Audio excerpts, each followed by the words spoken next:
Hey guys, what's up? Joe. All right, quick to the point.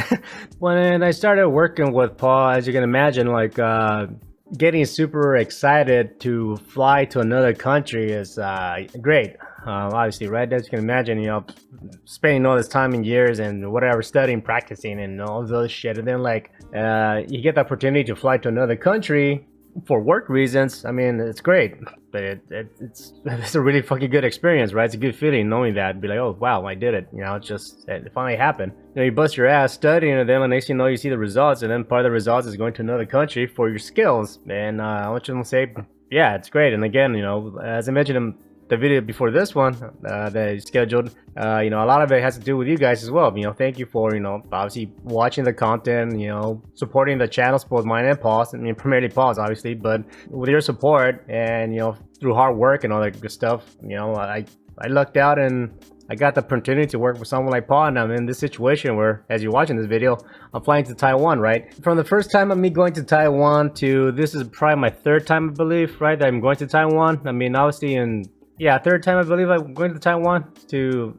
also with going to traveling to say like Vegas, there's things you do learn quickly as you do these events, right? And I don't know, I guess just want to share some of that stuff with you. Things I've learned. Probably the first thing you learn quickly when you go to these events, these conventions, right? Whether it's overseas or local, right? Sleep is the most important fucking thing you need to take care of in your health, right? Your diet. These events, because there's a lot going on and stuff like that, and also you have every YouTuber all smashed in one spot. Everybody wants to catch up, everybody wants to meet up with you, everybody wants to make plans and stuff like that, and then unfortunately you have to say no to a lot of it. The first time we went to Taiwan, the first time I went to Vegas, I was okay with trying everything, and fuck, that's too much. It's just we went to a lot of parties, a lot of dinners and all that crap. So the first few times I went to Vegas and Taiwan, one, I spent more money than I should have, because you're going out and eating dinners and shit like that, where something I was going out and wasn't hungry, but I still went to a dinner, so I kind of forced myself to eat. So that's one thing. You're eating more than you should have when you don't need to, but you're in a social setting, so it's like, all right, go to dinner. You paid, so you might as well eat, right? Same thing with drinking, right?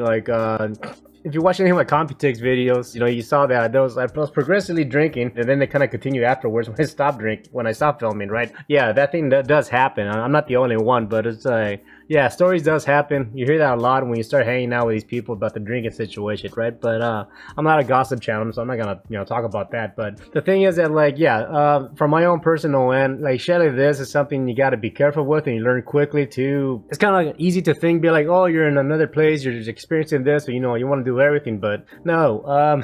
Diet and health is very important.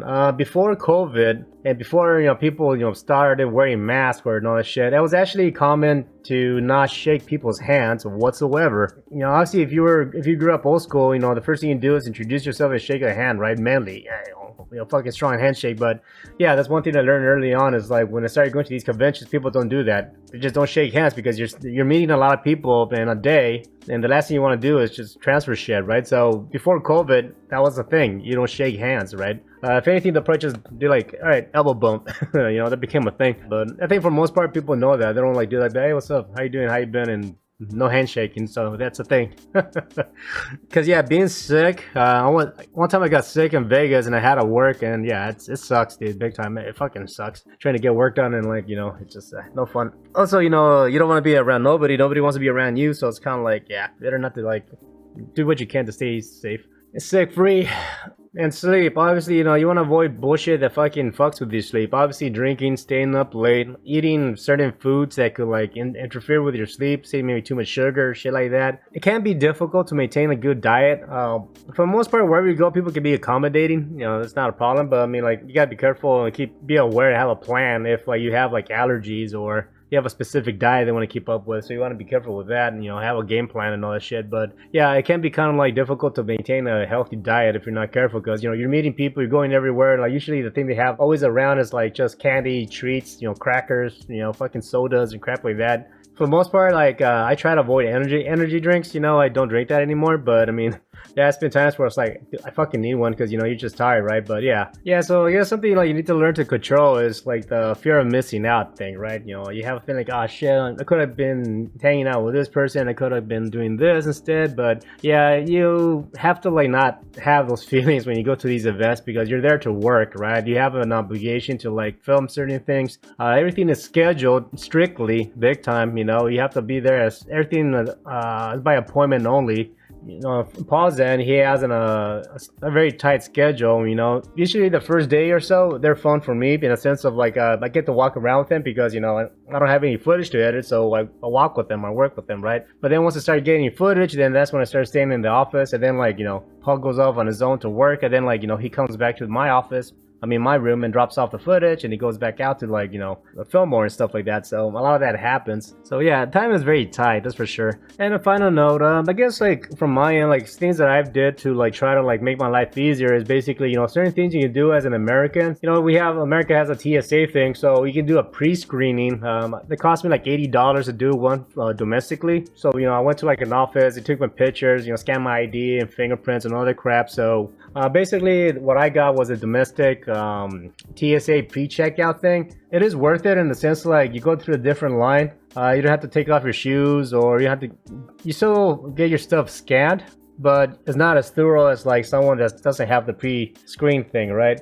Now I got the domestic one, meaning that like from leaving from America to Taiwan, I can go through like the pre-screening like a line. I didn't get the global one, meaning that like if I have to come back to America, I have to go through like the regular line, right? Because I didn't do like the global one. That's something I need to get done eventually. But Paul did that, and basically what they want you to do is that they want you to go to like a local airport physically to an airport and get the interview there, take your pictures and all the stuff, right? That way when you come back, say if I was to come back from Taiwan and go through like a different like line that's already pre-screened or whatever to enter to go take the plane back to America, right? So that's something I need to like look into. And that's something you also learn a lot about doing these travels and events is that you learn like, okay, what can you take, what not to take, the kind of clothes and all that shit. Comes with practice, right? And part of me sharing my videos on like how I pack and all that stuff, like I say like I pack very little clothes, but the most thing I take is socks and underwear. You know, it's stuff that I feel comfortable doing and sharing with you, right? And on a final note, I'm old school in the sense of like I printed out everything that I can think of, like documents or whatever. I physically printed them out because I like having paperwork, right? If for whatever reason my phone doesn't work, that's another thing. I downloaded the same documents. I have a copy into my phone. They're like downloaded. I also have backups on my drive and the cloud storage, right? So I have multiple fucking documents everywhere. Depending on your credit line, I don't know about every credit card, but I do have a credit card that I have that let me see, let me cover the number. Alright, so one credit card that I got a long time ago is a Carnival Cruise Fun Points credit card, right? Now I got this primarily because we wanted to take a cruise, because I live in like Southern California. We have the Long Beach port, and there's like from there you can actually take a cruise line, which is Carnival, and then from there we go to like Mexico or whatever, right? So they offered a credit card that basically they gives you like 6 months to pay it off interest free if you use this credit card to purchase a cruise. You also get points or rewards that you're able to use that to pay off your cruise ticket or whatever. So their credit cards has like 0 transaction fees if you were to use the credit card overseas, right? So I'm taking this card with me, and I already called and let them know that I'm going to like Taiwan and stuff like that. So yeah, having a credit card in this sense can help out big time for you, right? Obviously, you can still get some cash. Usually, like at the main airport that we're going to in LAX, they do have like a central little bank thing where you can like exchange money. That's another thing. Actually, it's best to do that here in America if you want to like take money, because I actually had the experience where like okay, so one time I went to Taiwan and Paul gave me money up front, right? Like kind of like as a budget or like for food or whatever. He gave me like $300 or so cash, right, American dollars, and he told me that like when I get there I can like actually just convert it to the Taiwanese currency, right? Taiwan dollars, right? They have their own currency. The thing is, I went there with Kyle. Paul had to show up later for some reason. I can't remember. I don't know. Oh yeah, I remember. He went to Japan first. And then from there, he went to Taiwan, something like that. So I flew by myself, but I actually flew with Kyle and Heather at the time and his camera guy. When I got to Taiwan, they didn't accept my money. The reason is because instead of these bills, which is like the newer version of like the $100 bill, I had this. I had the old $100 bills. Yeah, even though like obviously this is still legal tender, like they would not accept this cash, and like they would not convert my money, which was a pain in the ass. I was like, fuck. So I couldn't like exchange this money, right? It wasn't until like I think Paul had to show up or something, then like he was able to like give me actual money, or I don't know, we did something, right? But yeah, they would not accept this $100 bill. So, you know, they wanted these guys, the newer versions of the American dollar bill, right? Shit like that can happen. So to avoid that problem, if you're at the airport, if you're able to, maybe convert your money to Taiwanese dollars or whatever fucking currency you're going to some other part of the world, and get that ahead of time, you know, to avoid that situation, right? Also, if you want to get, maybe if you want to use the ATM card or something like that, it's probably better to do that here in America, right? And, you know, when you're at the airport. So I don't know, that's just kind of like an interesting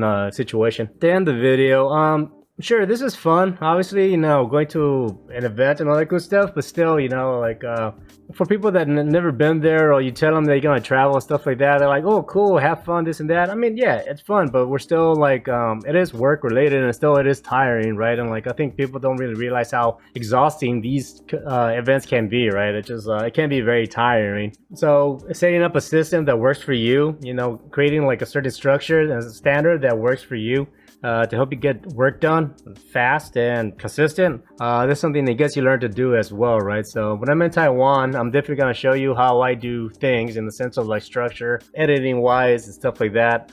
There's things I've asked Paul to do in general. Like probably the main thing that can save me time is if him like getting good audio and white balancing the camera, right? Because sometimes like he can jump from one place to another, and because in like the heat at the moment, or he needs to film quick, he'll forget to like white balance, and then like the color's all fucked up. So now I have to like, you know, spend time to like, you know, color correct the footage, right? So all those little things can add up time, right? So little things that you can figure out to help you save some time in regards to getting work done. It can be a massive time saver, whatever it may be, right? Getting a good mic, color balancing, getting a gimbal to stabilize the footage, you know, shit like that. And also internet is very fucking valuable, right? So finding a place that has good internet is pretty important. You know, it's okay to pay a little bit more money, but for the convenience of like saving you time and like making life easier in the sense of having access to good internet, especially for us, because that's basically what we depend on a lot, is the internet to, you know, create and upload our work. But anyways, this video is going on long enough. I need to end the video, and yeah, see you guys in the next video.